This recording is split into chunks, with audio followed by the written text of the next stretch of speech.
go.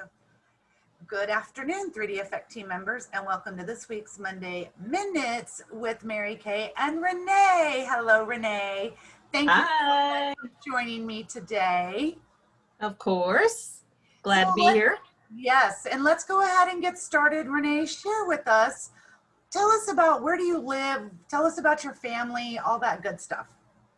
Okay, sure. I am a native Californian, born and raised in Los Angeles, grew up here. I have lived in a couple different states. I went to school in Washington State, University of Washington. I lived in Indiana a couple years. And of course, you guys know I lived in Arizona for 7 years, and now I'm back in California. I have a pretty big family here, extended family. My mom and sisters both live here, and they all have nieces and nephews and aunts and uncles. So we're pretty much California people. So I'm in Orange County now. I'm not in LA where I grew up, but I live out in the burbs now because of my job. And so I bet it was really hard for you to be away from your family. Arizona's at least a little bit closer, but Indiana, that was a ways away, right?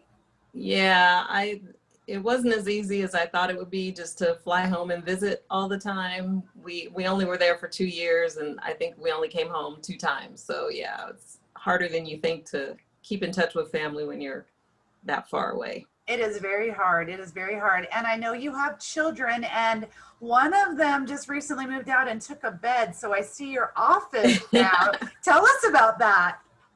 So this is Malcolm's old room. My new empty nester office is what I'm calling empty nester 2.0. It's his second time moving out to go to school. So we'll see how it goes. He's in Santa Barbara going to community college down there.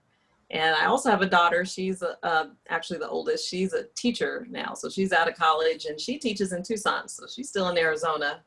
She actually feels like more like Arizona's her home than California. So she decided to stay there. She tried to come here and she didn't really like it that much. So she went back.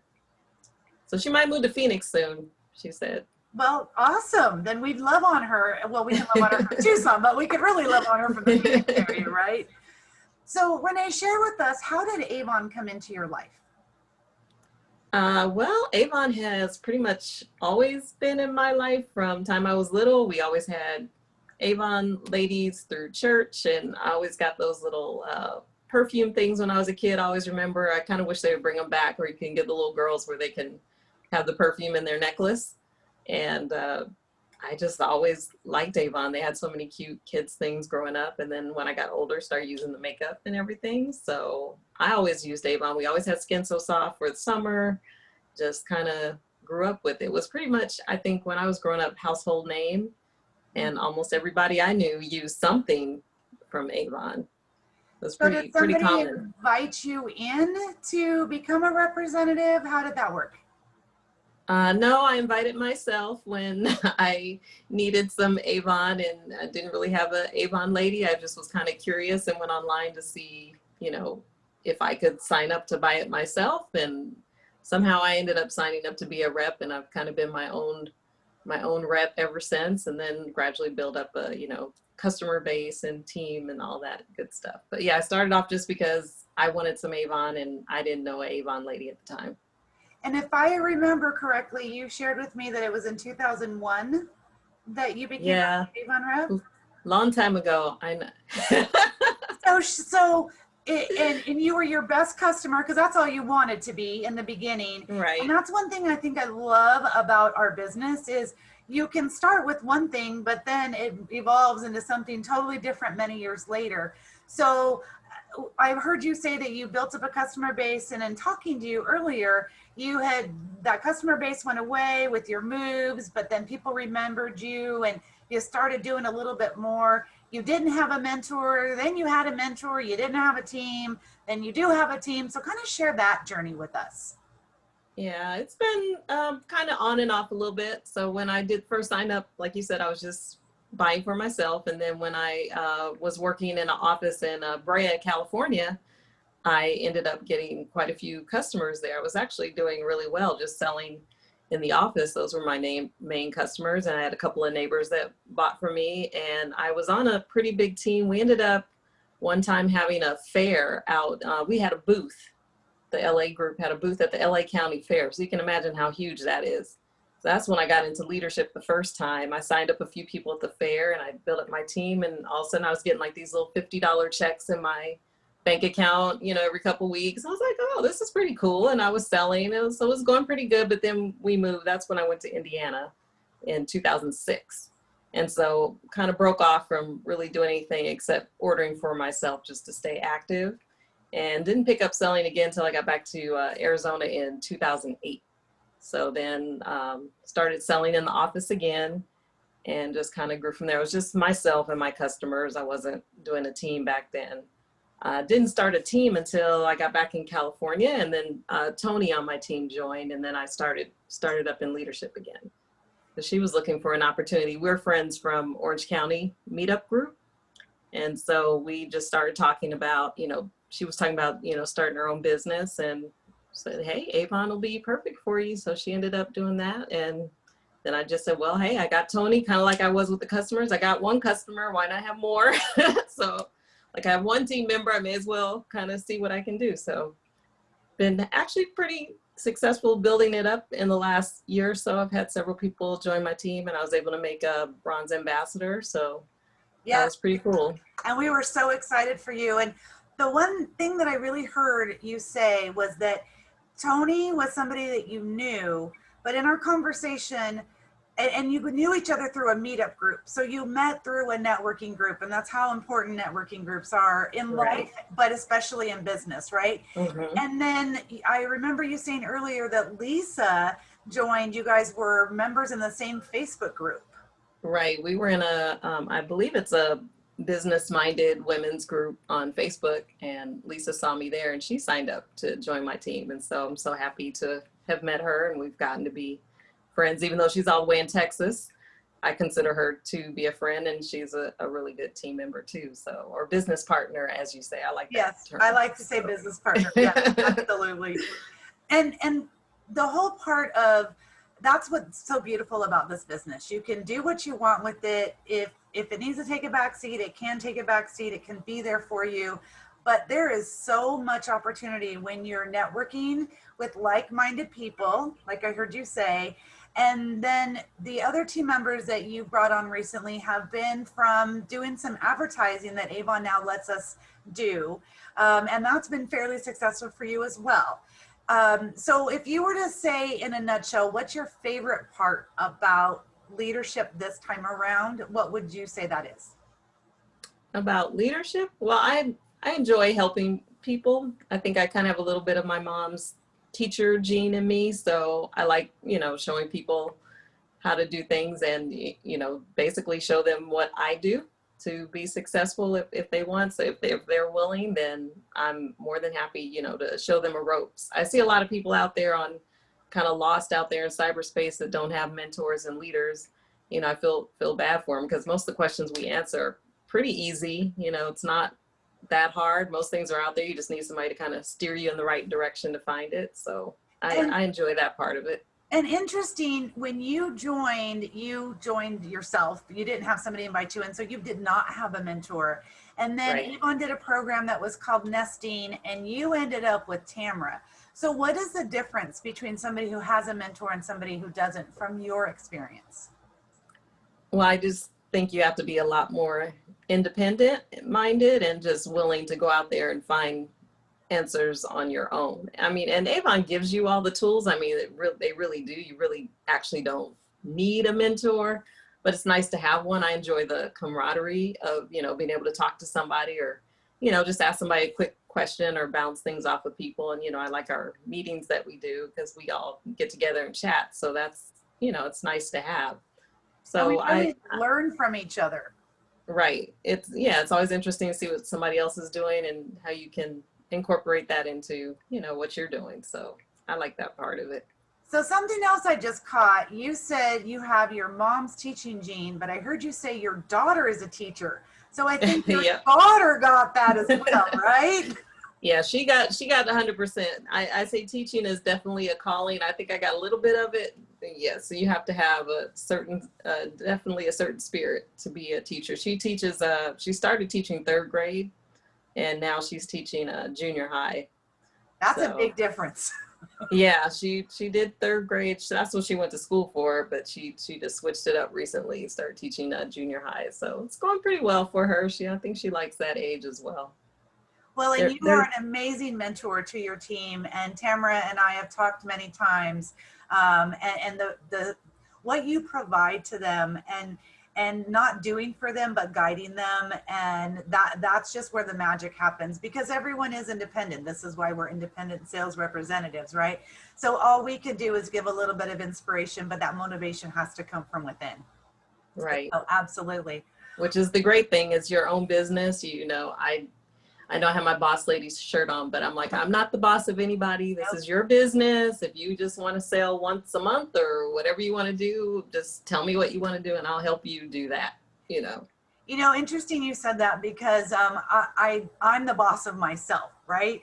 And just like Right. you're the boss, we're all bosses of ourselves. But when you transition from at least for me, from a corporate America where they tell you what to do, when to do it, how to do it, you have that boss, and then you transition into truly being your own boss. You don't have anybody telling you what to do, when to do it, how to do it. You have to hold yourself accountable and not let yourself down.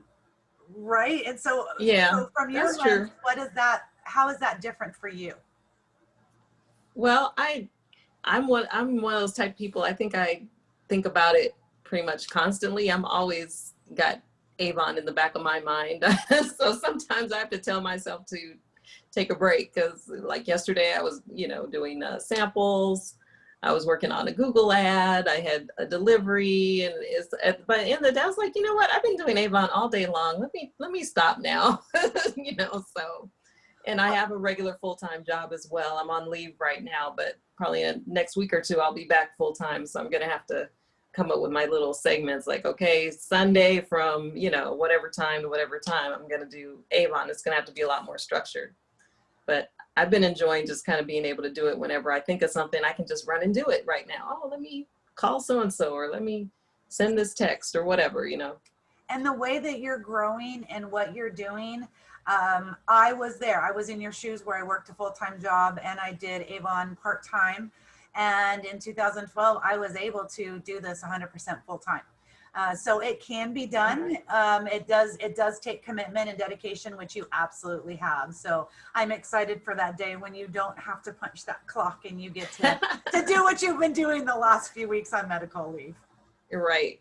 Yeah. I'm thinking, one day, not too far away, and I go into retirement world. Hopefully Avon will still be my full-time gig. I have a hard time picturing myself actually truly retired. So I would like to have something I'm doing. So hopefully this will be it.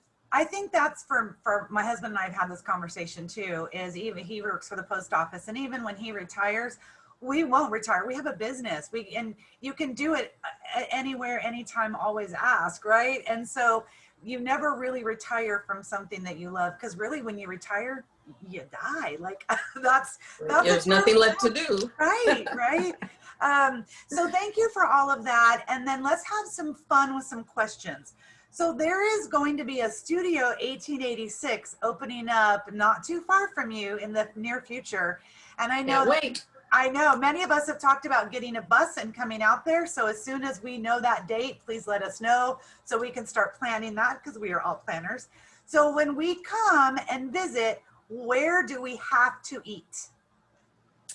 Okay, I think when you come to LA, you have to eat somewhere that's probably only here. So the place I think of that I like that's kind of touristy in Hollywood is Roscoe's Chicken and Waffles. They have a LA location. I think you guys would like that. They got a whole soul food menu, or if you want the chicken and waffles, that's their classic. That's what I usually get, because I don't get to go that often, but that's really good. It's And always packed. Hopefully everything will be where we can go sit down and eat and yeah, have a good time. I would recommend that for sure. so if we didn't get chicken and waffles and we got soul food, what would you recommend? Ooh, that's a good one. Well, the fried chicken is also so with the chicken and waffles. Oh, there's so much. There's fried chicken. There's like, what do you like? Do you like meatloaf? Do you like, they have like all the old school stuff that you probably, mom used to make.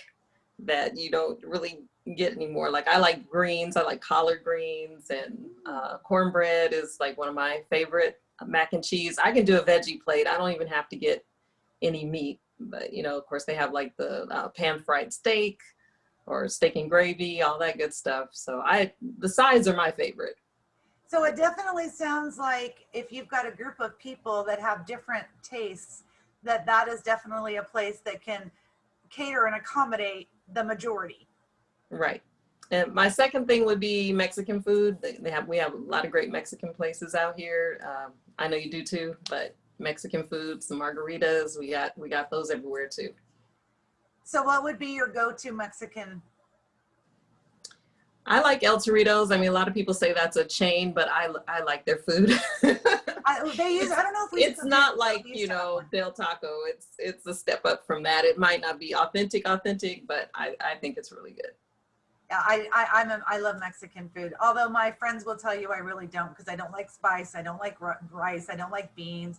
I don't like this. I don't like that. So they're like, I really don't like Mexican food. I'm like, but I like carne asada. Hey, well, there you go. That's Right, one. I actually make that at home. That's one of our favorites. We actually make at home.